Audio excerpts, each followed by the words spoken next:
नमस्कार विद्यार्थी मित्रांनो, मागील पाठामध्ये आपण मेटलर्जी, धातुविज्ञान तसेच धातू वेल्डिंग होण्याची क्षमता, वेल्डेबिलिटी ऑफ मेटल हे बघितलेलं आहे. या धड्यामध्ये आपण धातू, अधातू,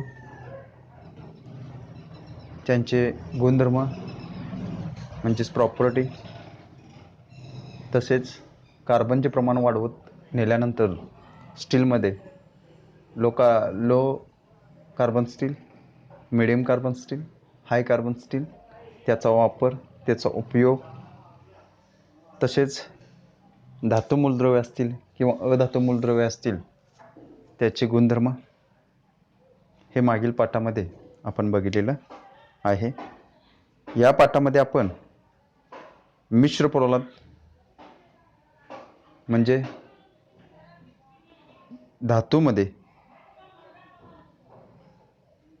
स्टीलमध्ये अलोहित धातू मिसळल्याने मिश्र पोलाद तयार होते. स्टील आणि अलॉय स्टील यांच्या गुणधर्मामध्ये काय होते, बराच फरक पडतो. अलॉय स्टील जास्त कठीण असतो, म्हणजे जे अलॉय स्टील तयार होतो तो जास्त कठीण होतो. त्याच्यावर ठोकले असता अलॉय स्टीलवर काही परिणाम होत नाही. अलॉय स्टीलचे खालील प्रकार पडतात. म्हणजेच काय, मिश्र पोलादमध्ये स्टीलमध्ये अधातू मिसळल्यास, अधातू म्हणजे कुठले कुठले अधातू आहेत, निकेल असेल, क्रोमियम असेल, त्यानंतर मॉलिब्डेनम असेल, त्यानंतर ॲल्युमिनियम असेल, टंगस्टन असेल, व्हॅनेडियम असेल किंवा मॅग्नीज स्टील असेल. हे मॅग्नीज, निकेल, ॲल्युमिनियम, टंगस्टन हे स्टीलमध्ये मिसळल्यास कुठल्या गुणधर्माचा धातू तयार होतो हे आपल्याला बघावयाचं आहे. सुरुवातीला आपण स्टीलमध्ये अलोहित धातू जर मिसळल्यास त्याचे गुणधर्म स्टीलपेक्षा बरेच साम्य आहेत. तसेच तयार होणारा अलॉय धातू हा कसा आहे, कठीण आहे. त्याच्यावर ठोकळे असता त्याच्यावर काही परिणाम होत नाही. अलॉय स्टीलचा जो पहिला प्रकार आहे तो निकेल स्टील आहे. स्टीलमध्ये निकेल म्हणजे निकेल स्टील कसं तयार होणार आहे, स्टील म्हणजे लोखंड, लोखंडामध्ये आपण काय मिसळणार आहे, निकेल मिसळणार आहे. त्याचे प्रमाण किती, त्यामुळं त्याचा उपयोग कुठं होणार आहे हे आपण बघणार आहोत. स्टीलमध्ये निकेल योग्य प्रमाणात मिसळले जाते. स्टीलमध्ये किती प्रमाणात मिसळले जाते निकेल, तर 3% पर्यंत निकेल असते. निकेल स्टीलचा रंग कसा आहे, पांढरा आहे. तसेच निकेल स्टील फार कटिंग आणि चिवट असते. गरम करून फोर्ज करता येते. गरम करून ते काय करता येतं, फोर्ज म्हणजे जे आपण लोहार काम आहे ज्याच्यामध्ये कटिंगची क्रिया किंवा फोल्डिंगची क्रिया केली जाते ते फोर्ज केलं जातं. याचा उपयोग रोलिंग पत्रे तयार करण्यासाठी केला जातो. या स्टीलला, निकेल स्टीलला वेल्डिंग मारता येतं. तसेच मशीनचे पार्ट, मोटारीचे पार्ट, बंदूक, डायनामा म्हणजे काय, जे वीज निर्मितीसाठी जो डायनामा असतो तो डायनामा तयार करण्यासाठी आपण कशाचा उपयोग करतो, निकेल स्टीलचा वापर करतो.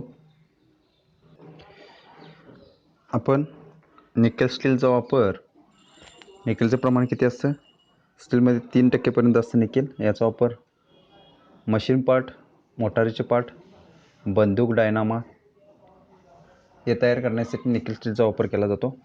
त्यानंतर क्रोमियम स्टीलचा वापर कशासाठी केला जातो, त्यामध्ये स्टीलमध्ये क्रोमियम किती प्रमाणात असतं, तर 0.5% ते 1% काय केलं जातं स्टीलमध्ये, क्रोमियम स्टील किंवा क्रोमियम हे स्टीलमध्ये मिसळलं जातं आणि क्रोमियम स्टील तयार केला जातो. याचा उपयोग घड्याळाचे part, cutting tools, ball bearing बनवण्यासाठी काय केला जातो. त्यानंतर मॉलिब्डेनम, याची संज्ञा काय आहे, MO आहे. मॉलिब्डेनम हा धातू स्टीलमध्ये 2% पर्यंत मिसळला जातो. त्यामुळे स्टीलचा कटिंगपणा कमी होऊन धक्के सहन करण्याची शक्ती वाढवली जाते. म्हणजे कठीणपणा काय केला जातो, कमी केला जातो आणि धक्के सहन करण्याची क्षमता काय केली जाते, वाढवली जाते. याचा उपयोग वाहनाचे पार्ट, विमानाचे पार्ट, बॉल बेरिंग तयार करण्यासाठी केला जातो. त्यानंतर क्रोमियम मॉलिब्डेनम स्टील, या स्टीलमध्ये 5% क्रोमियम आणि 0.5% मॉलिब्डेनम मिसळून तयार केलं जातं. क्रोमियम मॉलिब्डेनम स्टीलमध्ये क्रोमियम हे 5% आणि मॉलिब्डेनम हे 0.5% मिसळून काय तयार केलं जातं, क्रोमियम मॉलिब्डेनम स्टील तयार केलं जातं. उच्च तापमानात गंधकाची प्रतिक्रिया होत नाही. उच्च तापमानाला गंधकाची काय होत नाही, प्रतिक्रिया होत नाही. त्यामुळे या स्टीलला पेट्रोलियम उद्योगात वापरतात. उच्च तापमानाला गंधकाची प्रक्रिया होत नाही म्हणून या स्टीलला काय करतात, पेट्रोलियम उद्योगात वापरलं जातं. कुठलं स्टील, क्रोमियम मॉलिब्डेनम स्टील वापरलं जातं. त्यानंतर निकेल क्रोमियम मॉलिब्डेनम स्टील, ज्याच्यामध्ये निकेल, क्रोमियम आणि मॉलिब्डेनम असे 3 घटक स्टीलमध्ये मिसळून वापर केला जातो. याचा वापर कुठे केला जातो, फौजी वाहने, जी फौजी वाहने असतात त्याच्यामध्ये केलं जातं. म्हणजे आर्मीची जी वाहनं आहेत त्याच्यामध्ये ती वाहनाची बॉडी असेल ती कशाची तयार केलेली असेल, निकेल, क्रोमियम, मॉलिब्डेनम स्टीलची तयार केलेली असेल. त्यानंतर निकेल क्रोमियम स्टील, निकेल व क्रोमियम स्टील तयार केले जाते. त्यासाठी निकेल व क्रोमियम प्रमाणात, निकेल क्रोमियम स्टील, निकेल व क्रोमियम पासून स्टेनलेस स्टील तयार केलं जातं. यामध्ये निकेल, क्रोमियम यांच्या प्रमाणानुसार स्टेनलेस स्टील तयार केलं जातं, ज्याला आपण SS म्हणतो, स्टेनलेस स्टील. तर स्टेनलेस स्टीलचे 3 प्रकार पडतात. एक ऑस्टेंटिक, दुसरा मार्टेनसाइट आणि फेरिटिक असे 3 प्रकार पडतात. स्टेनलेस स्टील तयार करताना यापैकी ऑस्टेंटिक स्टीलला आपण काय करू शकतो, वेल्डिंग करू शकतो. जे फॅब्रिकेशन वर्क असेल, रेलिंग असेल किंवा जिना तयार करायचा असेल किंवा डोअर्स असतील, याचं जे वर्क आहे ते वर्क आपण स्टेनलेस स्टीलमध्ये करतो. जे स्टेनलेस स्टीलला जो प्रकारात आपण वेल्डिंग मारू शकतो ते स्टेनलेस स्टील ऑस्टेंटिक स्टेनलेस स्टील म्हणून वापरलं जातं.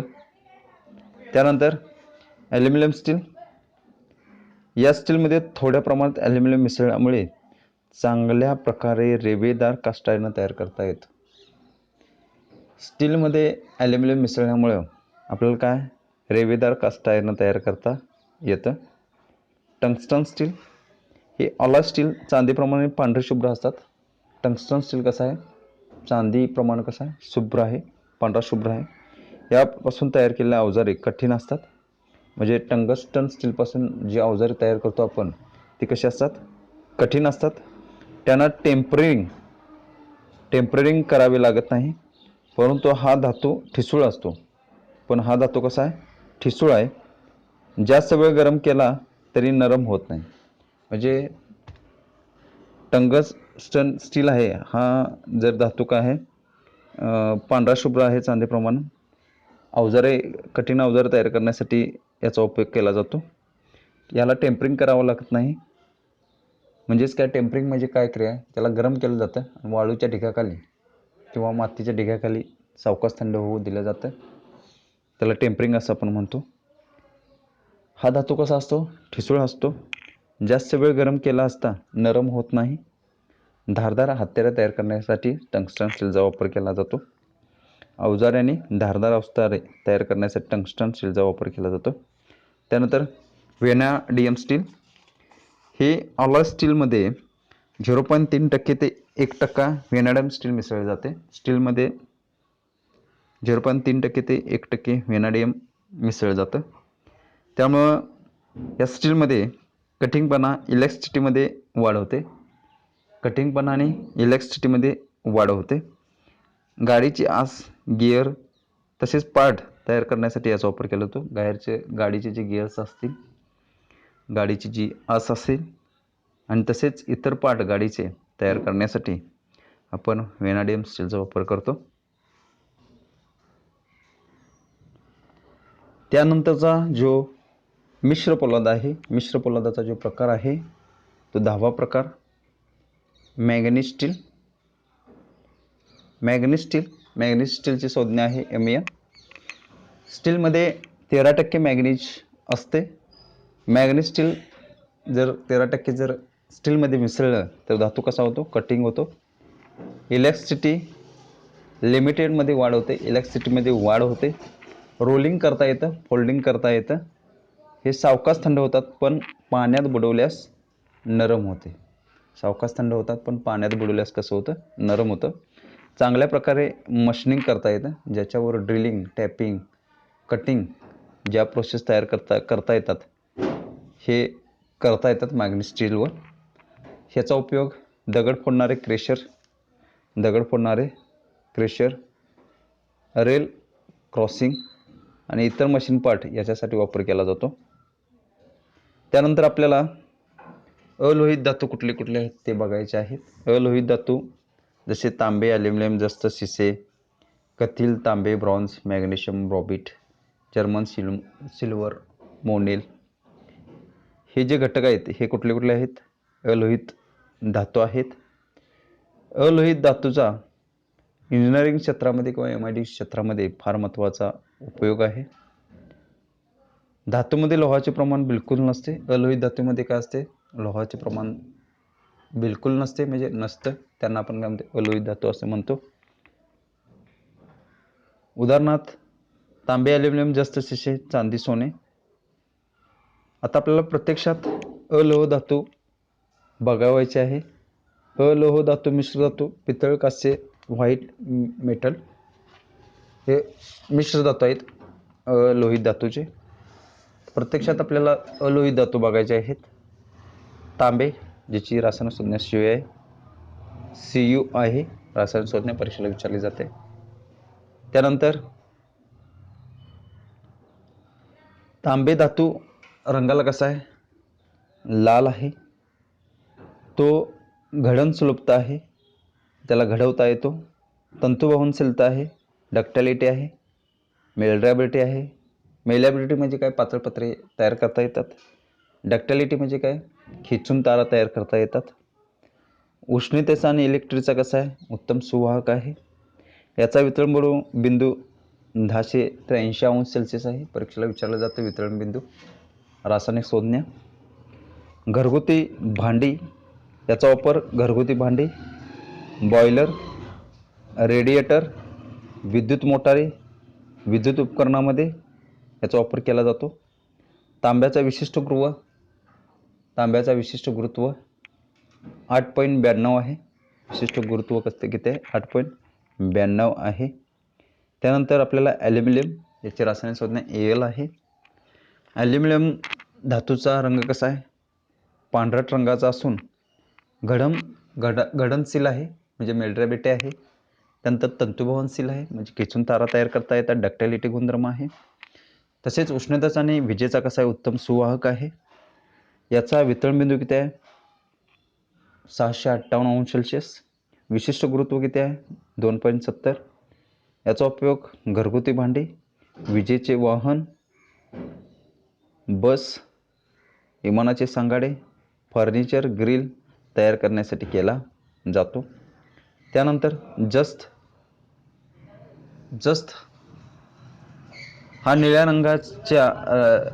पांढऱ्या रंगाची झाक असलेला धातू आहे. ह्या धातूचा रंग कसा आहे? निळ्या पांढऱ्या रंगाची झाक असलेला धातूचा रंग आहे. याचा वितरण बिंदू 419°C आहे. याचे विशिष्ट गुरुत्व 4.14 आहे. गॅल्वनायझिंग म्हणजे गंजू नये म्हणून, जे आपले MS चे पत्रे असतात ते गंजू नये म्हणून त्याला आपण काय करतो? झिंकची लिक्विड स्वरूपात काय करतो? एक आवरण देतो किंवा कोटिंग करतो. त्याला आपण गॅल्वनायझिंग असं म्हणतो. गॅल्वनायझिंगसाठी आपण गंजू नये म्हणून जो कोटिंग दिलं जातं, गंजू नये म्हणून काय केलं जातं? कोटिंग दिलं जातं, त्याला गॅल्वनायझिंग असं आपण म्हणतो. त्यासाठी जस्ताचा वापर केला जातो. त्यानंतर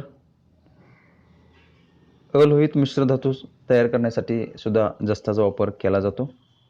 त्यानंतर शिसेची रासायनिक संज्ञा पीबी आहे. त्याचा रंग निळसर करड्या रंगाचा आहे. त्याचा रंग कसा आहे? निळसर करड्या रंगाचा आहे. धातू अतिशय कसा आहे, मऊ आहे. याचा वितरण बिंदू 327 अंश सेल्सिअस आहे.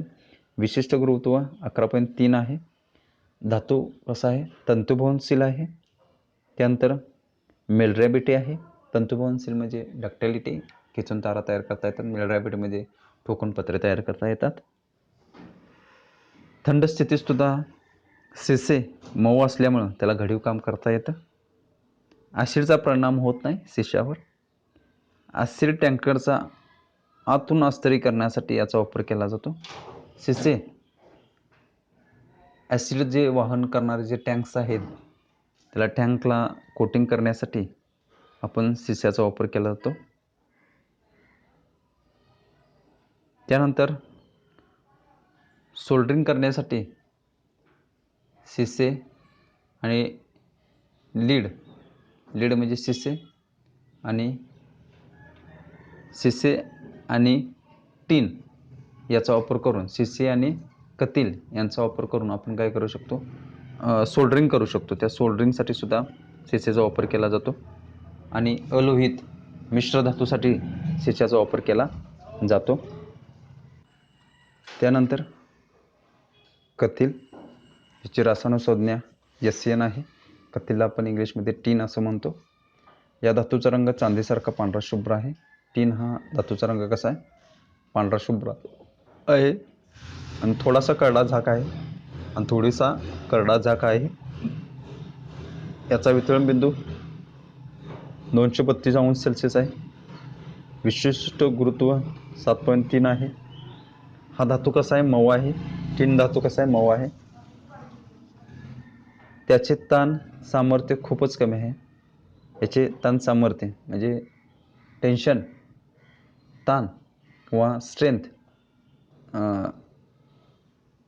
स्ट्रेंथ सहन करण्याची ताकद कशी आहे, कमी आहे.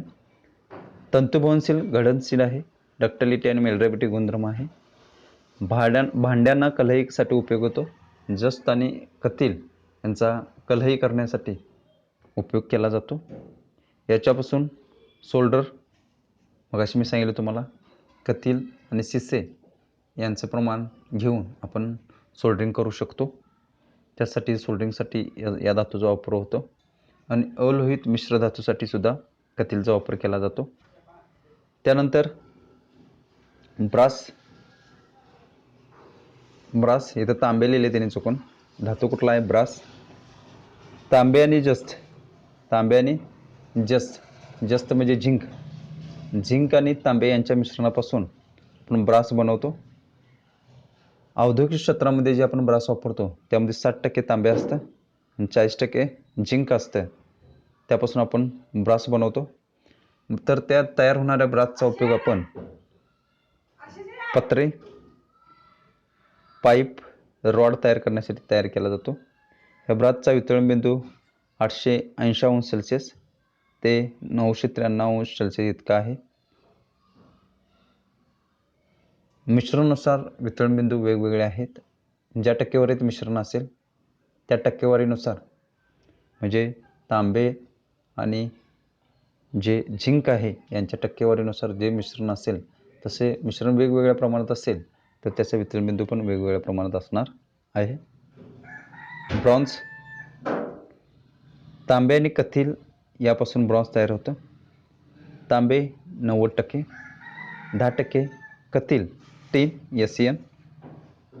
याचा वितरण बिंदू 800 ते 1000 अंश सेल्सिअस आहे. विशिष्ट गुरुत्व 8.78. धातू कठीण असून ताकदवान आहे. धातू कठीण असून कसा आहे, ताकदवान आहे, मजबूत आहे. रंग कसा आहे, पिवसर आहे. ब्रॉन्झमध्ये फॉस्फरस मिसळला असतो. जर ब्रॉन्झमध्ये जर फॉस्फरस मिसळला तर त्याचा उपयोग बेरिंग ब्रूस, वर्मव्हील जे भाग समुद्राच्या पाण्यात असतात अशासाठी, म्हणजे समुद्राच्या पाण्यात ज्या जहाजा असतात किंवा जे बुटे असतात किंवा अनेक काही गोष्टी असतील त्या गोष्टीसाठी काय केला जातो, ब्रॉन्झचा वापर केला जातो. ब्रॉन्झचा वापर आपल्यात सिलेंडरमध्ये जो वरचा जो ग्लॅड नट आहे तो ब्रॉन्झपासून तयार केलेला आहे.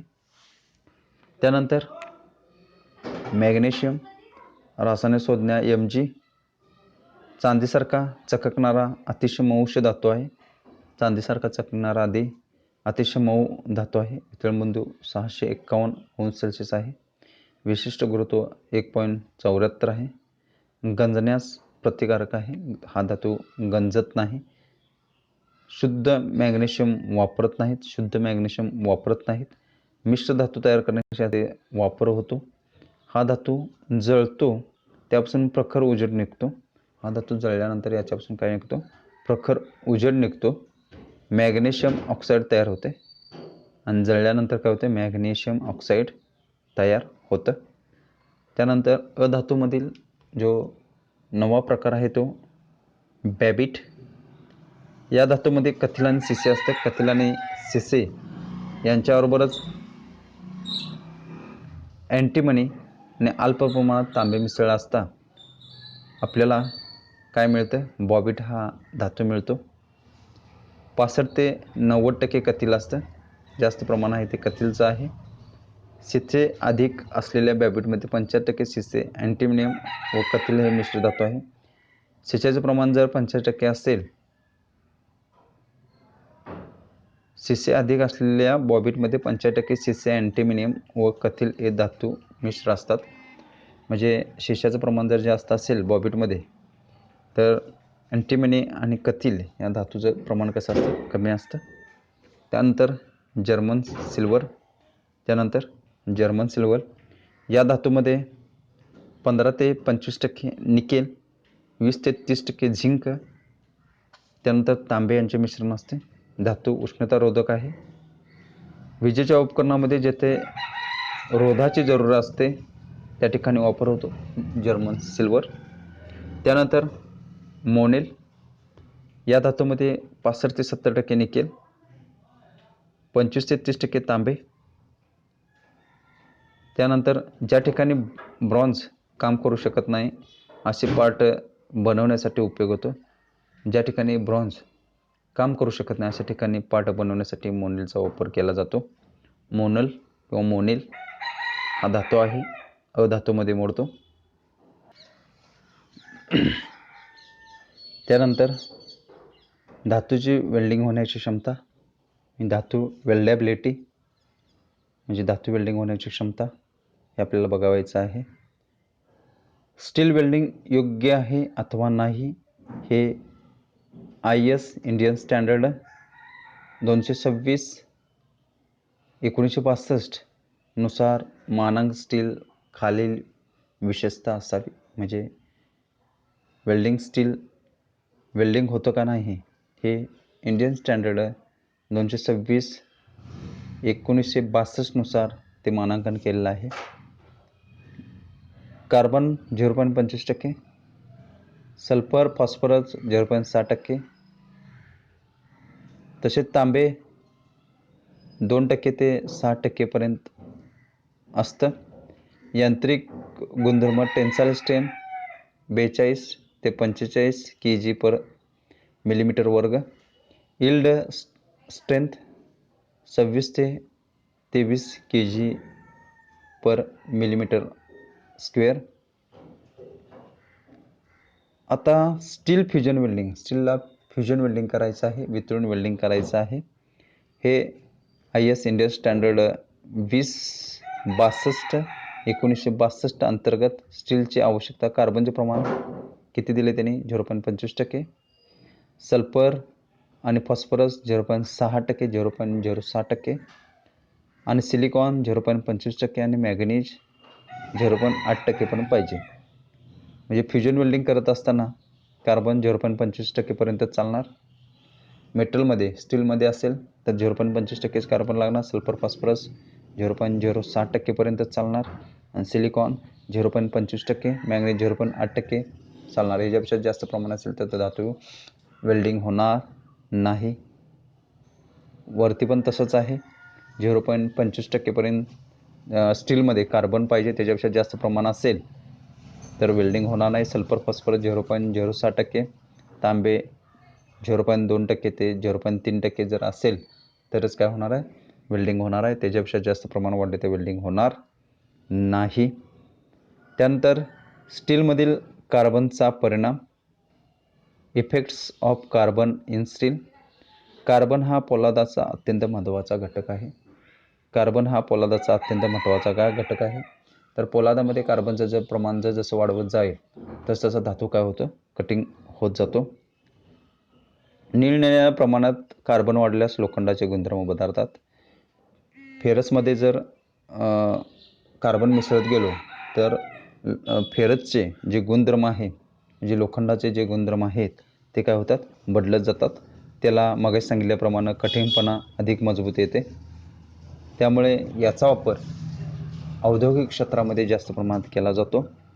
मऊ स्थितीत असलेल्या प्लेन कार्बन स्टीलमध्ये खोलीच्या तापमानास 3 मुख्य घटक असतात. म्हणजे मऊ स्थितीत असलेल्या प्लेन कार्बन स्टील म्हणजे माइल्ड स्टील. मऊ स्थितीत असलेल्या प्लेन कार्बन स्टीलमध्ये खोलीच्या तापमानास 3 मुख्य घटक असतात. खोलीच्या तापमानाला मऊ जे माइल्ड स्टील आहे किंवा प्लेन कार्बन स्टील आहे याच्या मऊ स्थितीत असताना जे प्रमुख 3 घटक आहेत ते कुठले कुठले आहेत, एक फेराइट, एक फेराइट, त्यानंतर सिमेंटाईट आणि परलाईट हे 3 घटक आहेत. 0.007% पर्यंत कार्बन असलेल्या कार्बन आणि लोखंड या घनस्थितीतील द्रवाचे हे अत्यंत कमजोर असे फेराइट आहे. हा एक अत्यंत नरम आणि तंतुभवनशील घटक आहे. आकृतीत पहा. परलाईटमध्ये एकापासून एक फेराइट, सिमेंटाईट तर असलेल्या अंतर्गत आहे. हे काय आहेत, म्हणजे त्यांच्यातील जे गरम केले असता किंवा मऊ स्थितीत असताना जे तापमान आपण दिलं जातं त्याला, त्या तापमानात 3 प्रकारचे घटक तयार होतात. एक फेराइट, सिमेंटाईट, परलालाईट हे 3 घटक तयार होतात. त्यानंतर प्लेन कार्बन स्टीलमध्ये निरनिराळ्या ज्या रचना आहेत त्या बघायच्या आहेत आपल्याला. Different structure of plain carbon steel. ज्या पोलादामध्ये कार्बनचे प्रमाण 0.8% पर्यंत असते त्यास हायपोटेक्टाईट स्टील असं म्हणतो. ज्या पोलादामध्ये कार्बन स्टीलचे जे कार्बनचे प्रमाण 0.8% असते त्याच युटेक्टाईट स्टील असं म्हणतो. ज्या पोलादात स्टीलचे प्रमाण 0.8% ते 2.1% असते त्याला हायपर युटेक्टाईट असे आपण म्हणतो. 0% कार्बन. जर 0% कार्बन असेल तर पोलादाच्या स्फटिकाची घडण मोठ्या स्वरूपात दिसेल. म्हणजे कार्बन जर 0% प्रमाणात असेल तर त्या धातूच्या स्फटिकाची घडण कशी मोठ्या स्वरूपात असेल, म्हणजे कणांचा आकार कसा असेल, मोठा असेल. त्यानंतर निरनिराळ्या अनियमित अशा घन स्वरूपातील लोखंडाच्या स्फटिकाचे तयार झालेले आहे. शुद्ध लोखंडात 0.008% ते 0.025% इतका असतो. तो घन द्रव झाल्याने त्यास फेराइट असे म्हणतो. ज्या लोखंडामध्ये 0.00% ते 0.025% पर्यंत काय असतो, कार्बन असतो, असा द्रवरूप पदार्थाचं घनरूप काय होतो, पदार्थ झाल्यानंतर त्याला आपण काय म्हणतो, फेराइट असं म्हणतो. त्यानंतर 0 ते 0.8% कार्बन स्टील. वाढत्या प्रमाणातील असलेल्या कार्बन लोखंडाच्या स्फटिकमध्ये साठला जातो. परिणामी हायपोयुटेक्टाईट पोलाद तयार होते. यामध्ये फेराइट, परलाईट समावेश होतो. कार्बनच्या प्रबल्याप्रमाणे फेराइट अथवा परलाईट तयार होते. त्यानंतर 0.8% कार्बन स्टील. ज्या स्टीलमध्ये 0.8% कार्बन असतं त्या याला आपण काय म्हणतो ते बघायचं आहे. 0.8% जर युटेक्टाईट स्टील रचना मोत्याच्या जननीसारखी असते, मोत्याच्या जननीसारखी तिची रचना असते, तिला पेरलाईट असं म्हणतो आपण. परलाईट स्टीलचा टप्पा फेराइट आणि सिमेंटाईट स्तरित रचना असतं. कशाच टाईप असतं, परलाईट स्टीलचा टप्पा हा फेराइट आणि सिमेंटाईट स्तरांकित रचना आहे. त्यानंतर 0.1% स्टील कार्बन स्टील. या स्टीलमध्ये कार्बनचे प्रमाण जास्त असल्यामुळे हायपरयुक्टाईट स्टीलच्या रचनेत परलाईट आणि सिमेंटाईनचा समावेश होतो. तो सिमेंटाप्रमाणे पूर्णपणे बलवान असतो, त्याला आपण सिमेंटाईट असं म्हणतो. ज्या स्टीलमध्ये 0.8 ते 2.1% पर्यंत कार्बन स्टील असतं, त्यामुळे त्याला काय होते, त्या स्टीलचा कटिंगपणा वाढतो. त्यामुळे ते स्टील कसं होतं, बलवान होतं, म्हणून त्याला आपण काय म्हणतो, सिमेंटाईन हे नाव दिलेलं आहे. धातूची ओळख आपल्याला बघायची आहे. धातूची ओळख हे आपल्याला त्याच्या रंगावरून होणार आहे. पहिला धातू आहे तांबे, त्याचा रंग कसा आहे, रेड आहे. पितळ पिवळा, ब्रॉन्झ सोनेरी, कास्ट आयर्न करडा, स्टेनलेस स्टील चंदेरी, ॲल्युमिनियम पांढरा. हे धातूच्या रंगावरून आपल्याला धातूची ओळख होते. त्यानंतर वस्तुमानानुसार त्याचा चढता क्रम आपल्याला बघायचा आहे धातूंचा. तर पहिला चढता क्रममध्ये ॲल्युमिनियम, जस्त, कथील, लोखंड, निकेल, तांबे, चांदी, शिसे, सोने आणि प्लॅटिनियम असा त्यांचा क्रम येतो. चुंबकानुसार आपल्याला लोहित धातू ओळखता येतात. त्यानंतर स्पार्कस टेस्ट म्हणजे काय, ग्राइंडिंग करत असताना धातूचं ग्राइंडिंग केला, पेडिशियर ग्राइंडरवर जर धातू ग्राइंडिंग केला किंवा हँड ग्राइंडरवर जर धातू ग्राइंडिंग केला, तर त्याच्यापासून निघणाऱ्या आकारावरून किंवा उडणाऱ्या ठिणग्यावरून किंवा त्याच्या रंगावरून तो धातू कोणता आहे हे आपल्याला ओळखता येतं. रॉट आयर्न जर आपण घासलं, तर याच्यापासून कसं ठिणग्या निघतात, ग्राइंडिंग व्हीलापासून काही अंतरावर पिवळी छटा यासारखी रुंदावते. पिवळी छटा असलेली काय होते, ग्राइंडिंगपासून पिवळी छटा असलेली ठिणग्या बाहेर निघतात. त्यानंतर माइल्ड स्टील लहानसे पानासारखे असते, अधिक ठिणग्या संख्या असते. माइल्ड स्टील वेल्डिंग करत असताना ठिणग्याचं प्रमाण जास्त असतं आणि छटा कशी असते, आखूड असतात. तसेच मीडियम कार्बन स्टील, ज्याच्यामध्ये कार्बनचं प्रमाण 0.25% जास्त आहे, त्या कार्बन स्टीलला आपण मीडियम कार्बन स्टील असं म्हणतो. अत्यंत लहान पानासारखी ग्राइंडिंग व्हीलजवळ मोठ्या ठिणग्या पानासारख्या काय असतात, ठिणग्या असतात. कशाजवळ, तर ग्राइंडिंग व्हीलाजवळ. त्यानंतर हाय कार्बन स्टील छट्टा कमी, तेजस्वी, ग्राइंडिंग व्हीलाच्या अगदी जवळ विपुल ठिणग्यांची सुरुवात होते. पानासारख्या ठिणग्यांचा अभाव, म्हणजे पानासारख्या ठिणग्यांचा अभाव असतो आणि ठिणग्या कशा आहेत, विपुल प्रमाणात ठिणग्या निर्मिती होते. त्यानंतर मॅग्नीज स्टील ठिणग्या तयार होण्याच्या आधी छटा तयार होतात. ठिणग्या तयार होण्याच्या आधी काय होते, छटा तयार होतात. हाय कार्बन स्टील फिकट लाल छटा फ्रॉकमध्ये शेवट होतो. फिकट लाल छटा येतात. छटाचा रंग कसा आहे, म्हणजे जी आकृती तयार होते त्या आकृतीचा रंग लाल छटा येतात. स्टेनलेस स्टील तेजस्वी पिवळी छटा कशी येते, पिवळी येते आणि टोकदार टोकाकडे शेवट, आणि शेवट कसा होतो, टोकदार टोकाकडे. कास्ट आयर्न फिकट लाल छटा शेवटी पिवळ्या रंगाचा समत्वी झुडपासारखा ठिणग्या, म्हणजे झुडपासारख्या ठिणग्या निर्माण होतात. त्यानंतर मोनेल स्टील फिकट लाल छटा शेवटचा भाग जलद गतीने दूर होतो. शेवटचा भाग कसा होतो, जलद गतीने दूर होतो.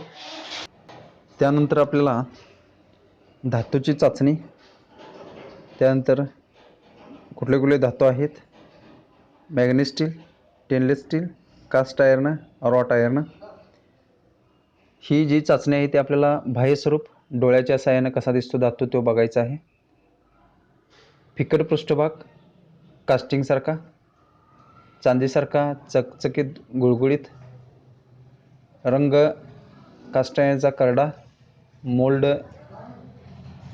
मोल्डिंगसाठी उपयोगाचा, हलका राखाडी रंगाचा. चुंबकीय आहे का बघायचा आहे, तो चुंबकीय आहे. तंतोतंत पृथक्करणावर अवलंबून ऑस्टेनाइट नॉन मॅग्नेटिक, हा मॅग्नेटिक नाही आहे. मजबूत चुंबकत्व. चिजलने आपण काम करू शकतो का, कटिंग करू शकतो का, चिजलने कापण्यास अतिशय कठीण. मॅग्नीज सतत तुकडे निघतात, स्मूथ तेजस्वी रंग. तुकडे कसे निघतात, सतत निघतात, तेजस्वी स्मूथ. 3 मिलीमीटर लहान तुकडे निघतात. चिप करणे सहज शक्य नाही. ठिसूळ कास्ट आयर्न सतत तुकडे निघतात. स्मूथ करणे कापणे सहजपणे शक्य नाही. धातू मोडणे किंवा तोडणे खडबडीत कण असलेला म्हणजे धातू तोडल्यानंतर खडबडीत कण असतो. तेजस्वी प्रकारावर अवलंबून ठिसूळ आहे. तेजस कपडे तंतुमय असतात. रॉट आयर्न कसं आहे? तेजस कपडे तंतुमय असतात. ज्योत ज्योत जर लावली तर त्याचा कलर कसा होणार आहे किंवा वितळण्यास कसा आहे तो बघायचा आहे. वितळण्यापूर्वी तेजस्वी लाल होतो आणि जलद वितळतो. वितळण्याआधी तेजस्वी लाल. स्टील कसं आहे? जलद वितळतो पण वितळण्याआधी तेजस्वी लाल होतो. कास्ट आयर्न सावकाश वितळतो, वितळण्यात निस्तेज लाल होतो. त्यानंतर जलद वितळतो, वितळण्यास आधी तेजस्वी लाल. रॉट आयर्न तेजस्वी लाल होतो. त्यानंतर ठिणग्या बघायच्या आहेत. पंखाच्या आकारासारख्या तेजस्वी पांढऱ्या ठिणग्या उडतात मॅग्नेटच्या. त्याला स्टेनलेस स्टीलच्या निकेल चाकाच्या व्हिलाजवळ काळा आकार. मोली जिभेच्या आकारा फक्त आखूडबाणाप्रमाणे. मीडियम लांब गोलाकार आकार जिभेप्रमाणे. म्हणजे चाकाच्या आकाराप्रमाणे त्याचा काळा आकार येतो किंवा आखूडबाणावर प्रमाणे असतो. आणि व्हेडेनियम लांबट गोलाकार आकार जिभेप्रमाणे असतो. तांबड्या रेषा वाहतात. कास्ट आयर्नमध्ये तांबड्या रेषा वाहतात. स्ट्रॉच्या रंगाच्या लांब रेषा मोकळ्या जोरावर उडतात आणि जोराने बाहेर फेकतात. स्ट्रॉच्या रंगाच्या लांब रेषा रॉट आयर्न घासल्यानंतर. त्यानंतर चाचणी धातू वरीलप्रमाणे तसंच low carbon steel, medium carbon steel, high carbon steel आणि हाय सल्फर स्टील याच्यामध्ये आपण डोळ्यानं बघितल्यानंतर किंवा चुंबकीय टेस्ट किंवा चिजल मोडणे, ज्योत, ठिणगी याप्रमाणे त्याचं जर निरीक्षण केलं तर कसा तो धातू असणार हे बघावायचं आहे. बाह्य स्वरूप दिसायला कसं आहे? गडद करडा आहे. लो, मिडियम आणि हाय कार्बन स्टील दिसायला कसं आहे? गडद करडा आहे म्हणजे ग्रे आहे थोडक्यात. आणि हाय कार्बन स्टील किंवा हाय सल्फर स्टील कसा आहे? तो पण ग्रे कलर आहे. त्यानंतर चुंबकत्व म्हणजे तो चुंबकाकडे आकर्षक होतो का? कुठल्या पद्धतीने आकर्षक होतो? तर पहिला आहे तो लो कार्बन स्टील, मजबूत आकर्षण आहे. मीडियम कार्बन स्टील पण मजबूत आकर्षण आहे. हाय कार्बन स्टील पण मजबूत आकर्षण आहे. आणि हाय सल्फर स्टील पण मजबूत आकर्षण आहे. चिजल किंवा छन्नी, चिजल आणि हॅमरच्या साहाय्याने त्याच्यावर जर वार केला तर त्याचे तुकडे निघतात का हे बघावायचे आहे. सतत तुकडे पडतात. स्मूथ काट सहजपणे तुकडे निघतात. लो कार्बन स्टील सहजपणे तुकडे करता येतात. याचे पण सहजपणे तुकडे करता येतात मीडियम कार्बन स्टील. आणि हाय कार्बन स्टीलचं तुकडे निघतील याची शक्यता कमी आहे. आणि हाय सल्फर स्टील याचे पण काय करतात? स्मूथ तुकडे निघतात. मोडणे किंवा कापावेस धातू कसा आहे? तेजस्वी करडा आहे. अतिशय फिकट करडा आहे. अतिशय फिकस करडा सूक्ष्म तिकण आहे. तेजस्वी करडा आहे. हाय सल्फर हा तेजस्वी करडा आहे. त्याला जर फ्लेमच्या साहाय्याने आपण जर तापवला तर वितळवायला कसा आहे? तर लो कार्बन स्टील जलद वितळतो आणि तेजस्वी लाल दिसतो. त्यानंतर मीडियम कार्बन स्टील जलद वितळतो, वितळण्यापूर्वी तेजस्वी लाल दिसतो. हाय कार्बन स्टील जलद वितळतो, वितळण्यापूर्वी तेजस्वी लाल दिसतो. हाय सल्फर स्टील जलद वितळतो, वितळण्यापूर्वी तेजस्वी लाल दिसतो. ग्राइंडिंग करत असताना उडणाऱ्या ज्या ठिणग्या आहेत ते कुठल्या प्रमाणात उडतात त्या बघायच्या आहेत. लाल पिवळ्या वाहणाऱ्या रेषा जो लो कार्बन स्टील आहे त्याच्या रेषा कशा दिसतात? लाल पिवळ्या वाहणाऱ्या रेषा आहेत. त्यानंतर मीडियम कार्बन स्टील उडणाऱ्या पिवळ्या रेषा अतिशय सरळ असतात. उडणाऱ्या पिवळ्या रेषा कशा आहेत? अतिशय सरळ आहेत. तेजस्वी पिवळ्या रेषा अतिशय स्पष्टपणे चांदण्या उडतात म्हणजे चांदण्यासारख्या पिवळ्या रेषा हाय कार्बन स्टीलच्या उडतात. आणि स्वेलिंग कॅरी लाईन सिगार शेष म्हणजे अशा ज्या सिगार सेस दाखवल्या आहेत अशाप्रमाणे काय उडतात? हाय सल्फर स्टीलच्या जर ग्राइंडिंग करत असताना तो धातू जर ग्राइंडिंग केला आपण तर अशा रेषा काय होणार आहेत? त्याच्या ज्या ठिणग्या उडणार आहेत ते अशा स्वरूपात उडणार आहेत. या धड्यामध्ये आपण अलोहित धातू, त्यानंतर लोहित धातू, मिश्र धातू,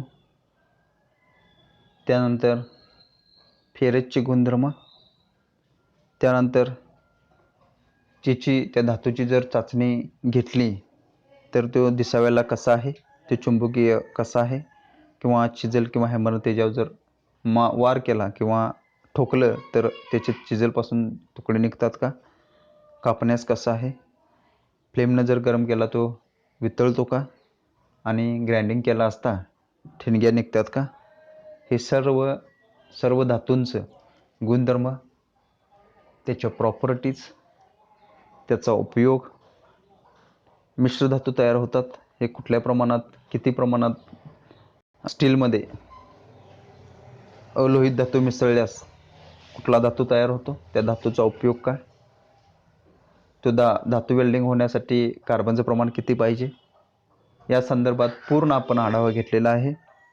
धन्यवाद.